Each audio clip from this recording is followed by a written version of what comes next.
News 9 టీవీకి స్వాగతం. మొన్న పల్నాడు, నేడు తెనాలి. అసలు మన పోలీస్ స్టేషన్లు ఎటుపోతున్నాయి? న్యాయం కోసం వెళ్తే న్యాయం చేస్తారా, లేక అబలల బలహీనతలను ఆసరగా చేసుకుని వాళ్ళ జీవితాలతో చిలగాటమాడతారా? కొందరు కాకీలకు ఇప్పుడు మహిళలను వేధించడమే మెయిన్ డ్యూటీగా మారిపోయిందా? సామాన్యుల గుండెల్లో రైళ్లు పరిగెత్తిస్తున్న ఓ కామాంధుడైన సిఐ బాగోతం ఇది. గుంటూరు జిల్లాలో సంచలనం రేపుతున్న తాజా ఉదంతం వింటే ఇలాంటి అధికారుల మనల్ని రక్షించేది అని మీరు చీకొట్టడం ఖాయం. ఆయనే తెనాలి సిఐ రాములు నాయక్. ఈయన గారి ఘనకార్యాలు వింటే దిమ్మ తిరిగిపోవాల్సిందే. మొదటి భర్తతో గొడవలు పడి న్యాయం చేయండయ్యా అంటూ ఒంగోలు 1 టౌన్ పోలీస్ స్టేషన్ లో మెట్లెక్కిన ఒంటరి మహిళను అప్పటి ఎస్ఐ ఇప్పటి సిఐ రాములు నాయక్ ట్రాప్ చేశాడు. ఆదుకోవాల్సిన చేతులతోనే ఆమెకు ఉచ్చు బిగించాడు. శ్రీశైలంలో గుట్టు చప్పుడు కాకుండా ఆమెను పెళ్లి చేసుకున్న ఘనత వహించిన అధికారి ఇప్పుడు తన అసలు రంగు బయట పెట్టాడు. పెళ్లి చేసుకున్న భార్యను గాలి కొదిలేసి మరో మహిళతో వివాహేతర సంబంధం పెట్టుకుని రంకు పురాణం నడుపుతుండు.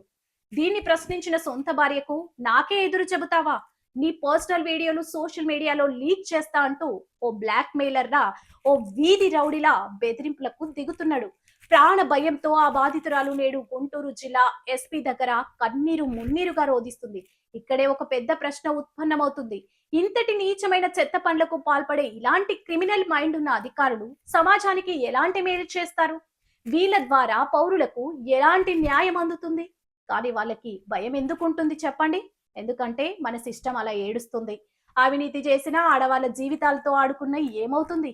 మహా అయితే ఓ 2 లేదా 3 నెలలు సస్పెన్షన్ అనే పేరుతో పేడ్ హాలిడేస్ ఇస్తారు. ఇంట్లో కూర్చుని జీతం తీసుకుంటారు.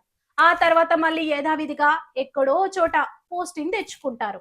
సస్పెన్షన్ అనేది శిక్ష కాదు, వాళ్ళకు అదొక రెస్ట్ లా మారింది అనే భావన ఉన్నంత కాలం ఏ ప్రభుత్వం వచ్చినా, ఎంతమంది ముఖ్యమంత్రులు మారినా ఇలాంటి వాళ్ళను ఎవరూ మార్చలేరు. రాములు నాయక్ లాంటి వాళ్ళను కేవలం సస్పెండ్ చేస్తే సరిపోదు, సర్వీస్ నుంచి డిస్మిస్ చేసి జైల్లో కూర్చోబెట్టాలి. అప్పుడే ఇలాంటి పనులు చేయాలంటే మిగతా వాళ్ళకి వెన్నులో వణుకు పడుతుంది. మరి పోలీస్ డిపార్ట్మెంట్ తమ పరువు తీసుకుంటున్న ఈ సిఐ పై ఎలాంటి చర్యలు తీసుకుంటుందో వేచి చూడాలి. మరిన్ని అప్డేట్స్ కోసం చూస్తూనే ఉండండి న్యూస్ 9 టీవీ.